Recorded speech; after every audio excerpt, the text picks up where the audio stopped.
Olá amigos do Raposa Colorida, estamos aqui para mais um vídeo e hoje a gente vai falar sobre pirâmides. Isso mesmo, as pirâmides. Bom, as pirâmides mais conhecidas são aquelas do Egito, né? Mas tem muitas outras pirâmides. Na verdade, as pirâmides existem no mundo inteiro, tá, gente? Desculpa eu ter girado aqui a imagem, rodado ela demais, aqui a barra de rolamento, né? Muitas outras pirâmides. Aqui tem nesse site fala assim dos formatos de pirâmides, e aqui a gente vai dar uma olhada, passar os olhos aqui em várias pirâmides. Não vai dar para ver tudo. Isso aqui é uma pirâmide na África, né? Essa daqui também é no Egito. E agora a gente não vai ficar mostrando essas que todo mundo já conhece, né? Essa aqui é no Sudão, mas essas que o pessoal já conhece a gente não vai falar muito delas. A gente vai falar exatamente daquelas, né, que o pessoal não conhece. Por exemplo, essa daqui da China parece uma formação, um afloramento natural, né? Uma coisa assim, feita pela natureza, né? Você vê que tem a estrutura de uma montanha, né? E muitas pirâmides estranhas, muito misteriosas, foram encontradas na China, né? Como essa daqui, por exemplo, que a gente tem uma visão, né, de algumas dessas pirâmides que foram encontradas na China. Se vocês, né, repararem aqui, vamos ver se a gente volta um pouco. A gente conseguiu avançar, que eu não estava conseguindo avançar. Então aqui a gente tem uma visão, um panorama de algumas dessas pirâmides. Olha essa daqui, né? Parece uma formação natural, parece um afloramento natural, né? Então aqui tem uma visão do Google Earth, né?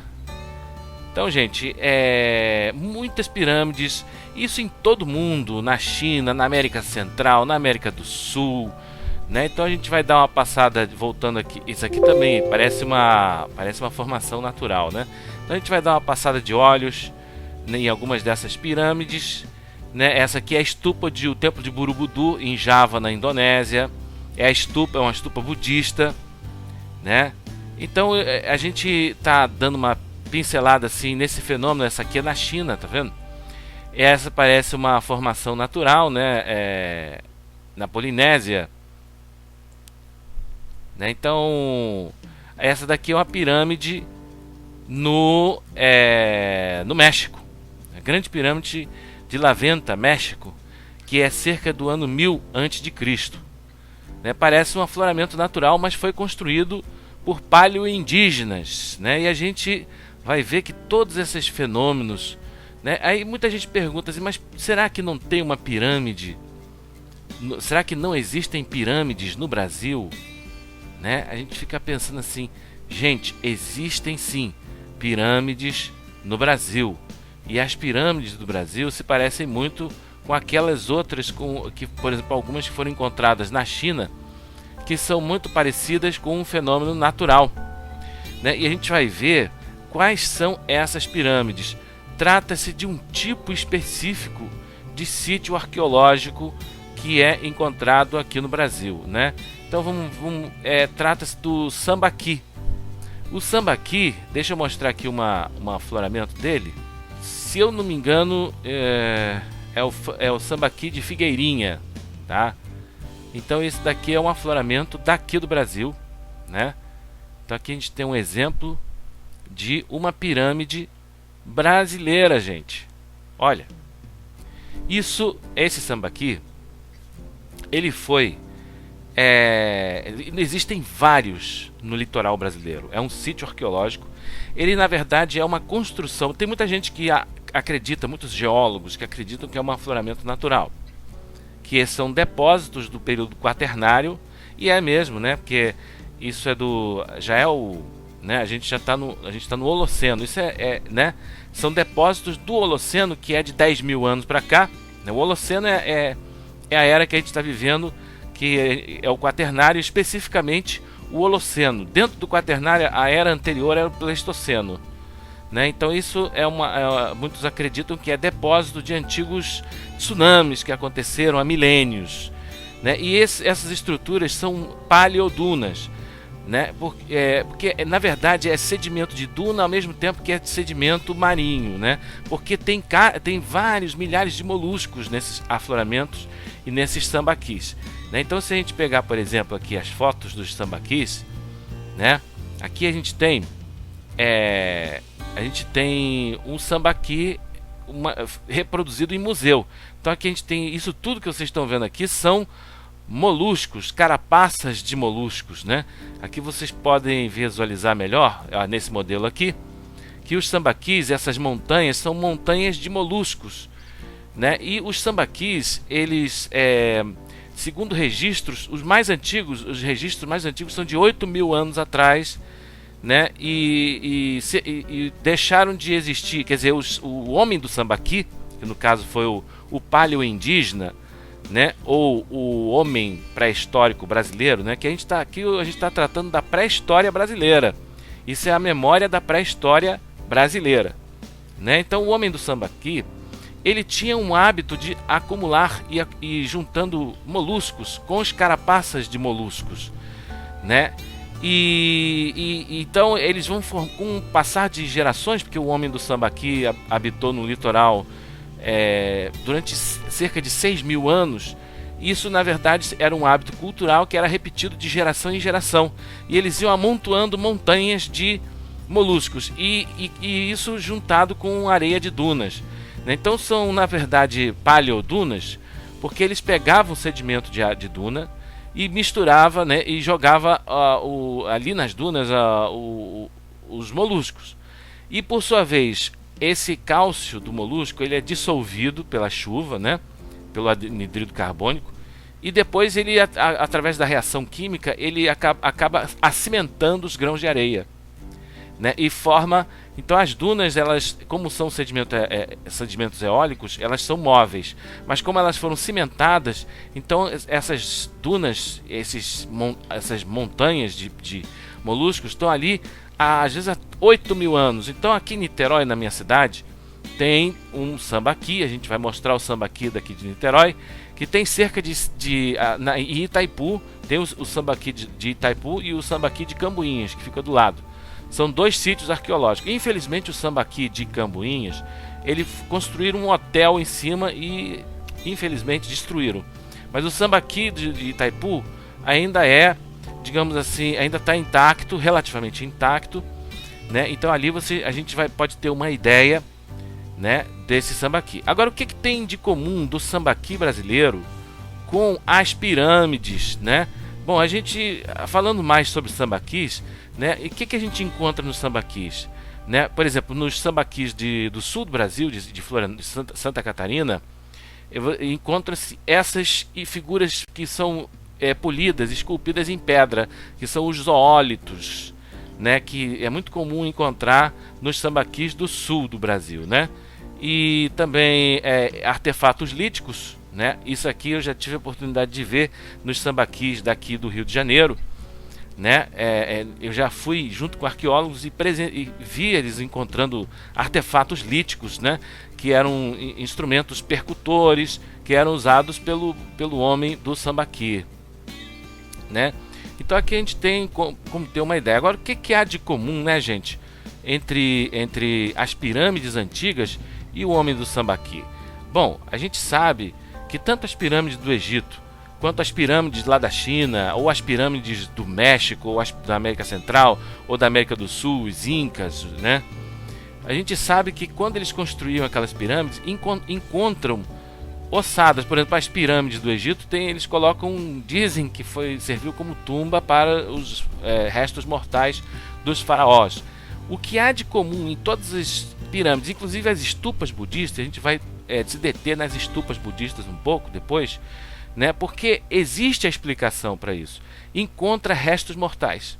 É como se fosse uma determinada parte, encontra-se, né, a ossada daquilo que se acredita ser algum imperador, ou algum rei, algum faraó, né? No caso do budismo, quando os budistas constroem as estupas, né, que são pirâmides, né, e eles também faziam pirâmides, eles colocavam as relíquias de algum Buda ou algum santo, algum ser realizado, né? E você encontra ali né,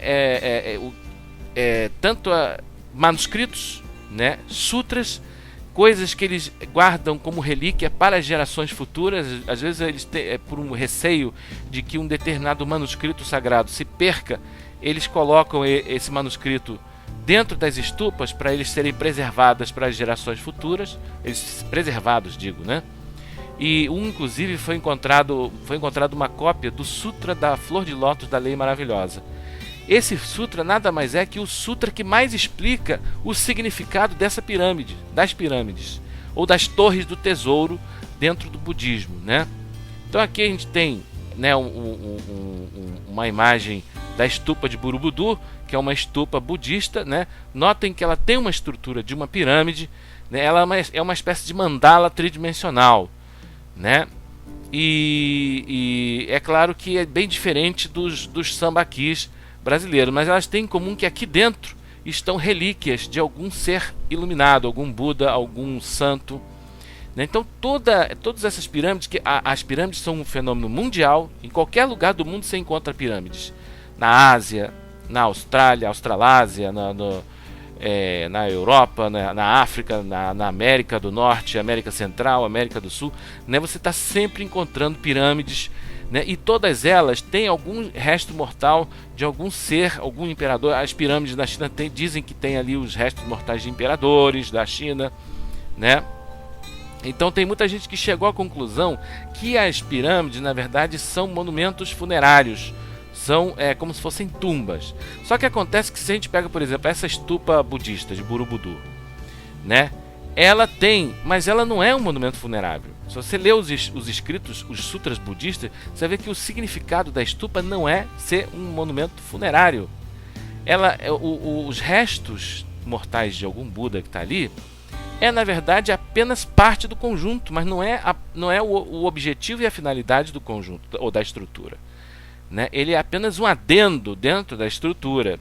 Isso é o que deixa claro a filosofia da estupa dentro né, da doutrina filosófica budista, né? E eu acredito que é isso também que pode nortear as outras, se existe algo de um núcleo comum nesse fenômeno mundial que pode ser esclarecido por esse fenômeno budista, que é o único que está explicado através de manuscritos antigos, né? Então, nos sambaquis brasileiros também se encontra restos mortais, isso mesmo, restos mortais de não se sabe, dentro da arqueologia são feitas determinadas conjecturas, digamos assim, né, a partir de evidências que são de escavações, né, dos sítios arqueológicos. Então, esse sambaqui aqui, por exemplo, né, então você pode ver que debaixo das camadas de moluscos você pode encontrar um esqueleto, né, os restos mortais, né, é como se eles tivessem estivesse ali como uma espécie de relíquia também, né? No caso das estupas budistas, os restos de um ser sagrado, porque lá eles cremavam, né? Havia o hábito de cremar. E como os Budas são seres sagrados, os santos, né? Eles têm, segundo a doutrina budista, o ser iluminado, o Buda, ele não tem só o corpo físico, ele não tem um corpo... os corpos de um Buda, eles são diferentes do nosso. O corpo, eu estou falando corpos porque nós não somos apenas esse corpo. Nós temos também uma parte espiritual, né? E o corpo sutil de um Buda, ele é diferente do nosso, né? Os Budas, eles têm basicamente, né, 3 corpos, né? O Nirmanakaya, que é o corpo emanação, que seria mais ou menos o correspondente do nosso corpo físico, né? Mas para além do Nirmanakaya, que é o corpo emanação, que aliás o corpo físico de um Buda só pode ser visto, né, por pessoas de mente muito pura. Então as pessoas, elas tinham que ter a mente muito pura para poder ver um Buda, né? E no caso para além do Nirmanakaya havia, né, o Sambhogakaya, que é o corpo fruição dos Budas. Esse só podia ser visto, ou só pode ser visto pelos Bodhisattvas, e pelos deuses da forma, do mundo que estão para além do mundo da forma, né? Que eles são os mais puros que existem, né? E depois tem o Dharmakaya de um Buda. O Dharmakaya é o corpo mais sutil dos Budas, só pode ser entendido e visto por um Buda, por outro Buda, né? Então só os Budas podem entender. E diz que o Sharira são pérolas que se formam no momento em que um corpo de um Buda é cremado. E essa Sharira, essas pérolas que vão se formando, né? Elas têm um poder assim, né? De atrair muitos méritos e muitos bons espíritos, quer dizer, o bom egrégoro, ou a própria egrégoro dos seres sagrados, né? Então, na verdade, essas pirâmides, elas são círculos mágicos, né? Elas são, isso para quem já estudou o budismo, elas são campos de mérito, né? Nos sutras budistas ou na filosofia budista se diz que essas estupas são campos de mérito, ou seja, são círculos mágicos, são mandalas tridimensionais que funcionam como portais para que os bons espíritos, os espíritos de luz, tenham livre trânsito da quarta dimensão, da dimensão onde eles estão, para a nossa dimensão, né?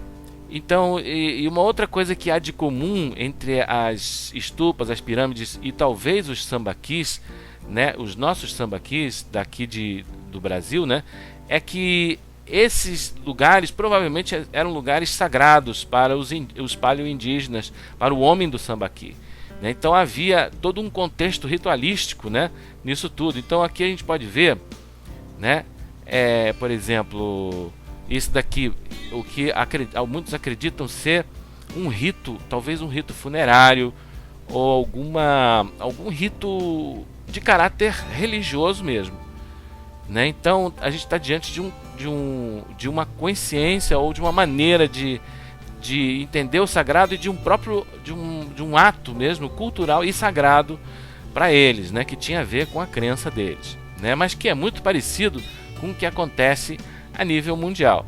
Gente, olha só, eu filmei, fui lá aqui no Sambaqui de Itaipu, aqui da minha cidade, Niterói, e vocês vão ter a oportunidade de ver as imagens do Sambaqui de Niterói. Então acompanhe o nosso vídeo no que segue aí. Olá, gente, eu estou aqui em frente a esse canal aqui, essa lagoa de Itaipu, mas eu queria mostrar para vocês esse perfil aqui.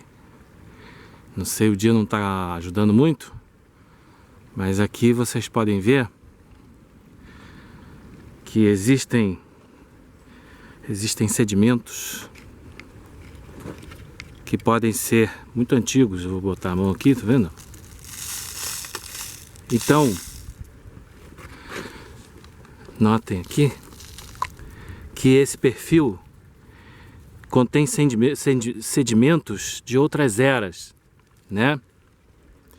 E isso daqui é o Sambaqui, né? É próximo ao Sambaqui de Itaipu, né? Então vocês estão tendo a oportunidade de ver. Isso aqui é uma espécie de um arenito, viu? É um sedimento, ó, tá vendo? Aí a gente vai abrindo, né? Que a chuva vai dissolvendo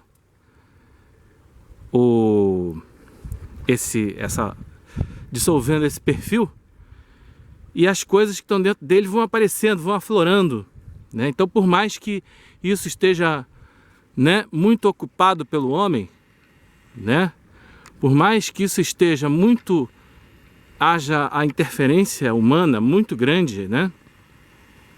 Mas pelo fato de haver o trabalho de um arqueólogo chamado chuva, o anidrido carbônico da chuva dissolve esses perfis, tá vendo? Vocês estão vendo aqui, né? Um arenito, né? Aqui também, ó.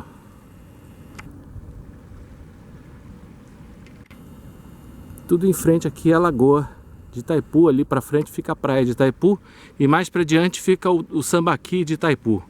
Então a gente vai andar um pouco aqui, né? Vocês vão ter a oportunidade de ver tudo isso aqui, é perfil desse mesmo material, ok? E agora a gente não está tendo a sorte de achar nenhum artefato. Se a gente chegar aqui perto, ó, vocês vão ver que aqui já é areia mole. Tá vendo? Aqui já é areia mole, ó.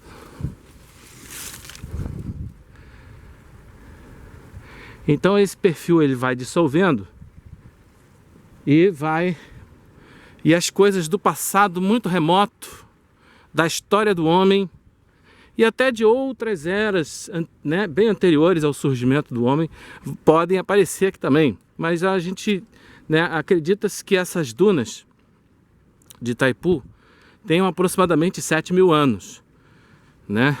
Então é isso que eu queria mostrar para vocês. A chuva, ela faz a escavação arqueológica e vão aflorando artefatos do homem do Sambaqui, né? Como vocês podem ver aqui. Ok? Obrigado. Bom, gente, esse aqui é o Sambaqui de Itaipu, viu? A gente está aqui na praia de Itaipu, como vocês podem ver, né? E essas dunas são paleodunas, são dunas muito antigas. Vamos ver se a gente dá uma aproximada aqui. Então, aquilo é vegetação de restinga, né?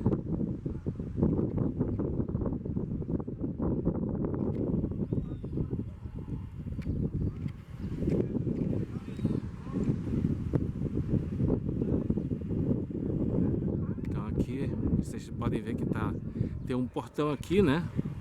Que tá com cerca, tudo cercado, né?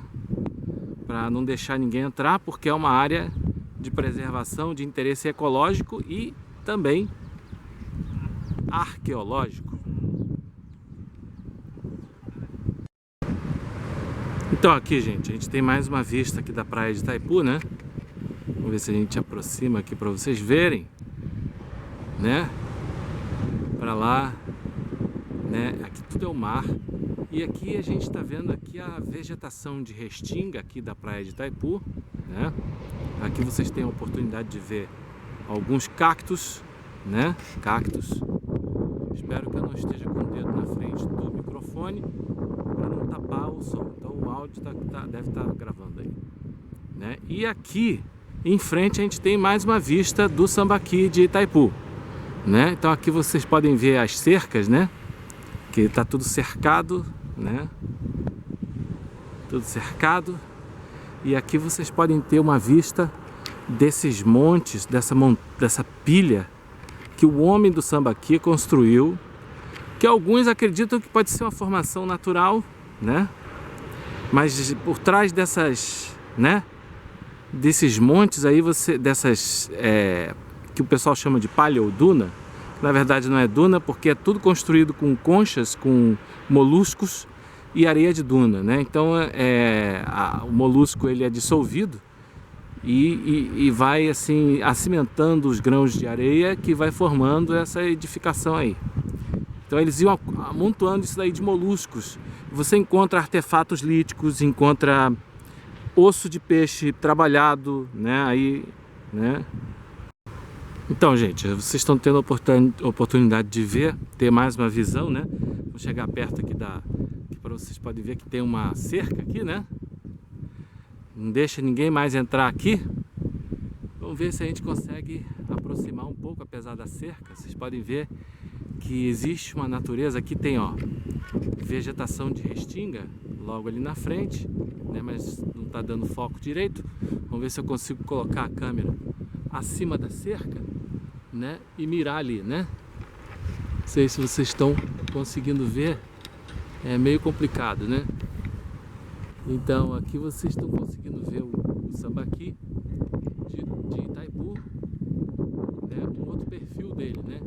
E aqui, né? Não sei se vai dar para ver a vegetação de restinga, né? Então aqui vocês estão vendo, né? Tendo uma visão que eu estou colocando a câmera acima da cerca, né? Para ver se eu consigo gravar.